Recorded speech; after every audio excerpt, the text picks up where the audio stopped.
बोलिए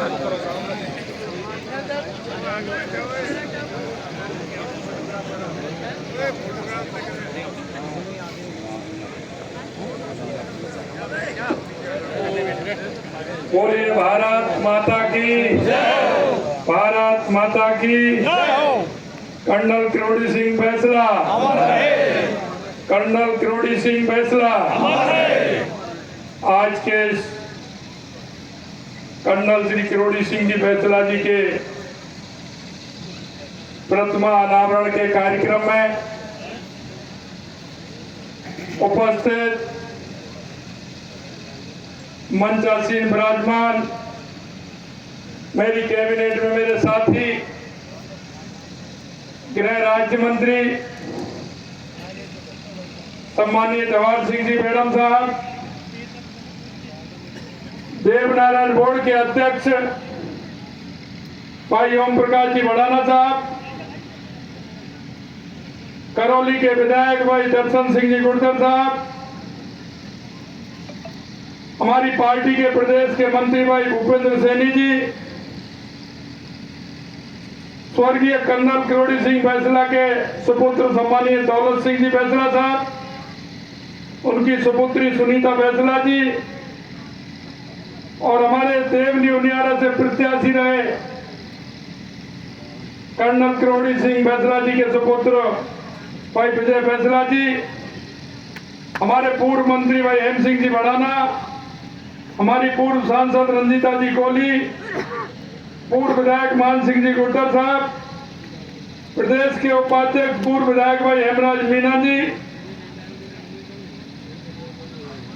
श्री हेमराज पोसवाल जी, महंत भगवान देवनारायण मंदिर आसीन, सुभाष चौधरी जी पूर्व विधायक पलवल हरियाणा, राजेंद्र मीना विधायक प्रत्याशी बामनबाज, अशोक सिंह जी धाबाई प्रदेश मंत्री भाजपा, बूढ़ा भगत जी आरक्षण संघर्ष समिति के उपाध्यक्ष, हुकम सिंह ब्रिगेडियर साहब, अजीत जी महुआ पूर्व जिला प्रमुख, राजा राम जी गुर्जर पूर्व नगर पालिका सभापति करौली, महेंद्र सिंह जी खेड़ला पूर्व जिला परिषद सदस्य, दीपक जी करेला साहब सरपंच ग्राम पंचायत मुड़िया, और इस कार्यक्रम में आए सभी मेरे पूज्य बुजुर्गों, नौजवान दोस्तों, और इतनी गर्मी में आई सभी मेरी माता बहनों, सबसे पहले तो मैं आप सभी को नमन करता हूं, आपका वंदन करता हूं, आपका अभिनंदन करता हूं,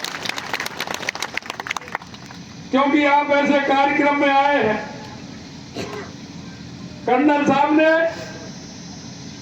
जिस तरह से समाज के लिए, देश के लिए अपने आप को समर्पित करते हुए काम किया था, राष्ट्र सेवी, समाज सेवी स्वर्गीय श्री कर्नल किरोड़ी सिंह बैसला जी की प्रतिमा के अनावरण कार्यक्रम में हिस्सा लेने का आज जो अवसर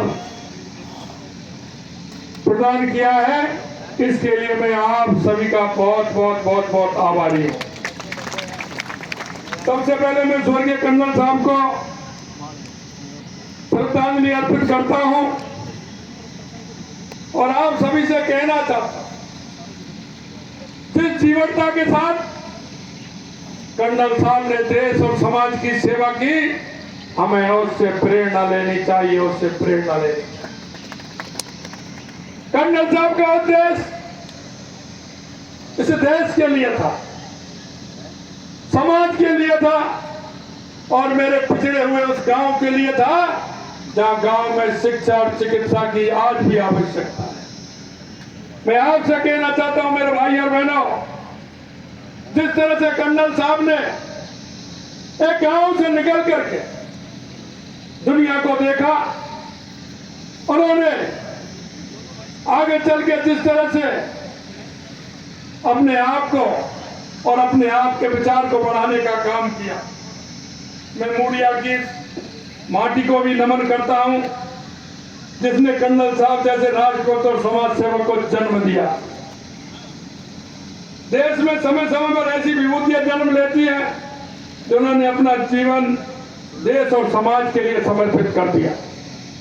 ऐसी विभूति हर तरह की चुनौतियों को पार कर, खुद को खपाकर समाज को मजबूत करने का काम करती हैं। कर्नल साहब उसी विभूति में से एक थे। उनका जन्म एक साधारण परिवार में हुआ, लेकिन उन्होंने अपनी लगन और अपनी मेहनत से एक ऊंचा मुकाम हासिल किया। और आपको पता है, कर्नल साहब का जीवन सेवा को समर्पित रहा। पहले देश सेवा और फिर समाज सेवा का काम किया और गांव के हर व्यक्ति को एक दिशा देने का काम कर्नल किरोड़ी सिंह बैसला जी ने किया। कर्नल साहब में राष्ट्रभक्ति का भाव कितना कूट कूट कर भरा हुआ, इस बात का अंदाजा इस बात से लगाया जा सकता है कि शिक्षक के रूप में नौकरी मिलने के बाद भी वो उसे छोड़कर सेना में भर्ती होने का काम किया। मेरा मिलना होता, कभी कभी मिलते थे तो उनसे बात होती थी। अगर आधा घंटा उनके पास बैठने को मिलता था तो उससे कुछ ना कुछ लेकर के जाते थे, उनसे कुछ ना कुछ सीखने को मिलता था। एक बार साधारण रूप से बैठे हुए थे, उन्होंने एक बात मेरे से कही थी।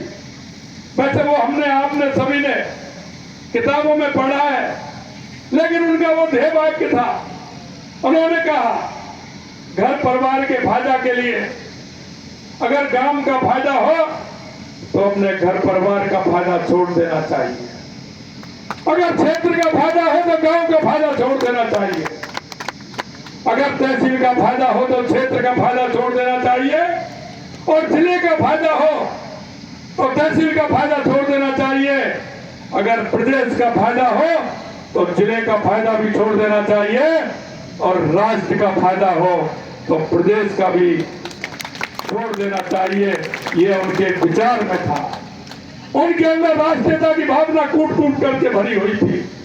मैं इसलिए कहना चाहता हूं, कर्नल साहब को छोटे स्वरूप में हम नहीं बांध सकते, क्योंकि उनका वो विकास स्वरूप विराट स्वरूप जिन्होंने देखा, क्योंकि उनकी जो सोच से बड़ा होता है व्यक्ति, उनकी सोच किस तरह की है, उनकी राष्ट्रवादी सोच थी और वो भारत माँ को हमेशा अपनी सोच से आगे लेकर के चलते थे।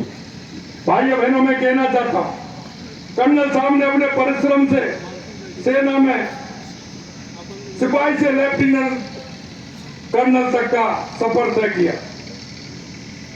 कहा जाता है कि कर्नल साहब के सीनियर उन्हें जिब्राल्टर की चट्टान कहते थे और उनके जो साथी कमांडो थे वो इंडियन रेनबो कहा करते थे। ये कर्नल बैसला की पहचान थी। कर्नल साहब 3 दशक तक भारतीय सेना में रहकर भारत माता की सेवा की। उन्होंने 1962 में चीन, 65 तथा 71 में पाकिस्तान के खिलाफ लड़ाई में भी वो आगे रहे। सेना की सेवानिवृत्ति के बाद समाज में असमानता, अशिक्षा, पिछड़ेपन की खिलाफ लड़ाई लड़ते रहे। उन्होंने समाज की दिक्कतें और चुनौतियों को निकट से देखा है, क्योंकि काम से निकले हुए व्यक्ति उन सारी बातों को जानता है, सभी को समझता है। उनको एक एक बात उनके मन में थी, उन्हें दूर करने के लिए आजीवन प्रयास करते रहे। कर्नल साहब का सपना था कि हर व्यक्ति को अच्छी सेहत और शिक्षा मिले। उन्होंने शिक्षा, विशेष रूप से बाल का शिक्षा को महत्व बताया। बाल विवाह, शादियां, फिजूल खर्च, दहेज प्रथा, ऐसी कुरीतियों को खत्म करने के लिए जागरूकता पैदा करने का काम कर्नल साहब ने किया। समाज की बेटियों को अच्छा पढ़ाने के पक्षधर अक्सर वे समाज के मंचों पर भी कहते थे, गांव की चौपाल पर भी कहते थे, क्योंकि एक बेटी पढ़ती है तो 3 परिवार पढ़ते हैं, ये उनकी अवधारणा भी थी। स्वर्गीय कर्नल साहब की प्रतिमा आज समाज के युवाओं लोगों को देशभक्ति और समाज सेवा के लिए प्रेरित करेगी, उनमें नई ऊर्जा का संचार करेगी। यह प्रतिमा युवाओं को राष्ट्र को प्रथम मानने तथा सैन्य बलों में भर्ती होने के लिए प्रेरित भी करेगी। मैं आज किसान सम्मेलन में आए सभी भाई बहनों को विश्वास दिलाता हूं कि केंद्र और राज्य में हमारी सरकार आपके हितों के लिए हमेशा प्रतिबद्ध रहेगी। ये मैं आपसे कहना, देश के किसान हमारे लिए कितने महत्वपूर्ण हैं, इसकी एक झलक आपके सामने पेश करना चाहता हूं। ये सोची प्रधानमंत्री श्री नरेंद्र मोदी जी ने अपने तीसरे कार्यकाल में सबसे पहले, अगर उन्होंने सबसे पहले प्रधानमंत्री का चार्ज लिया तो उसमें किसान सम्मान निधि की 17वीं भी किस्त देने का काम देश के यशस्वी प्रधानमंत्री नरेंद्र मोदी जी ने किया। सबसे पहले बैठते ही 17वीं भी किस्त किसानों को देने का काम हमारे प्रधानमंत्री जी ने किया। हमारी सरकार ने पूर्वी राजस्थान के इस हिस्से में चंबल नदी का पानी लाने के लिए ERCP योजना को मंजूरी दी। इसे धरातल को उतारने का काम शुरू कर दिया है और आपको हम विश्वास दिलाते हैं कि जो आपकी सबसे बड़ी योजना इतने सालों से जो पड़ी थी, हमने उसको आगे बढ़ाने का काम भी हमने किया है। राजस्थान कृषक समर्थन योजना के अंतर्गत ये MSP 2275 रुपए पर 125 रुपए बोनस देकर के 2400 रुपए करने का काम हमारी सरकार ने किया है।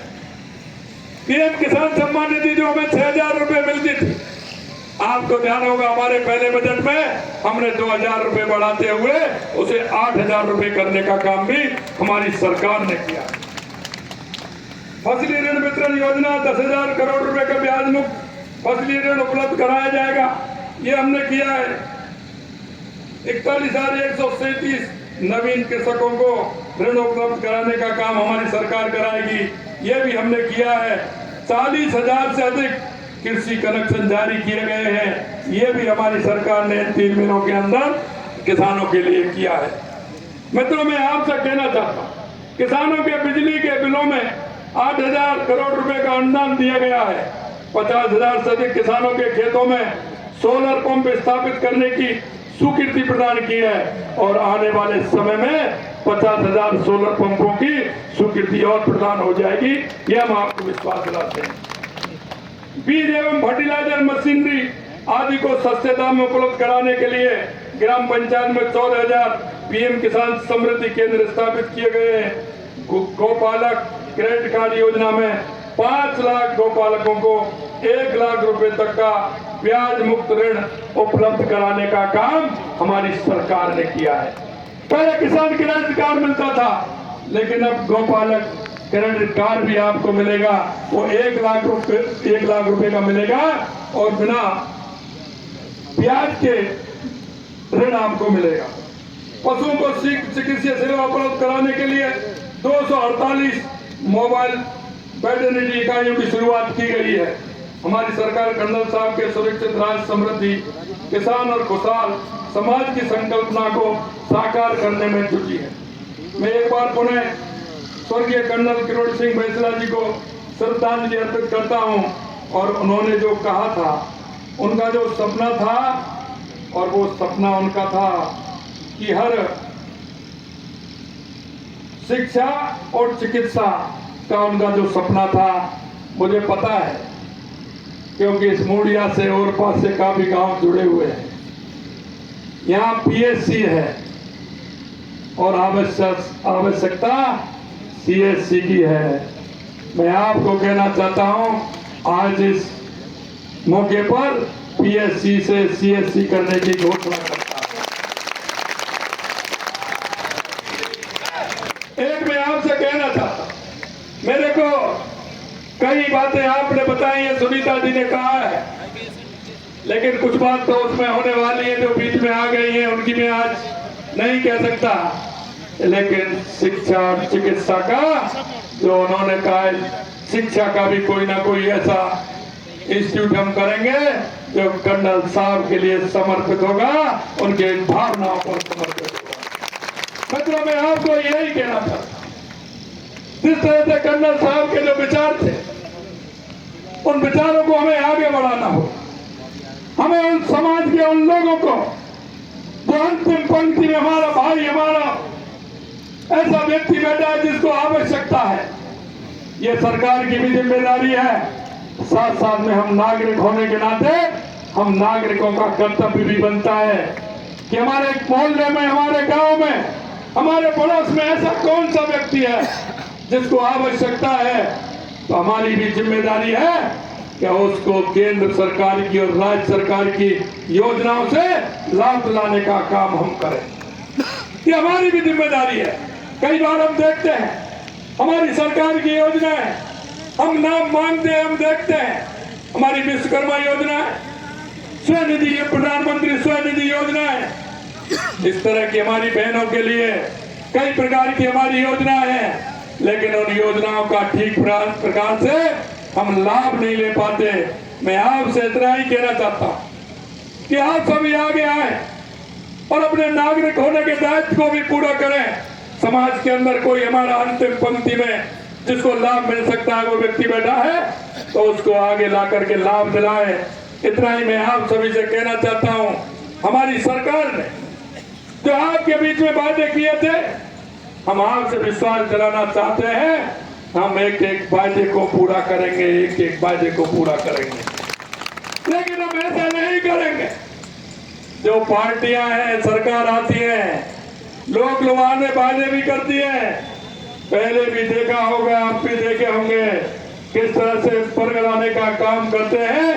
मैं आपसे यही कहना चाहता हूं मेरे भाई और बहनों, हमें किसी के झांसे में नहीं आना है, क्योंकि आपने उन लोगों को भी देखा है।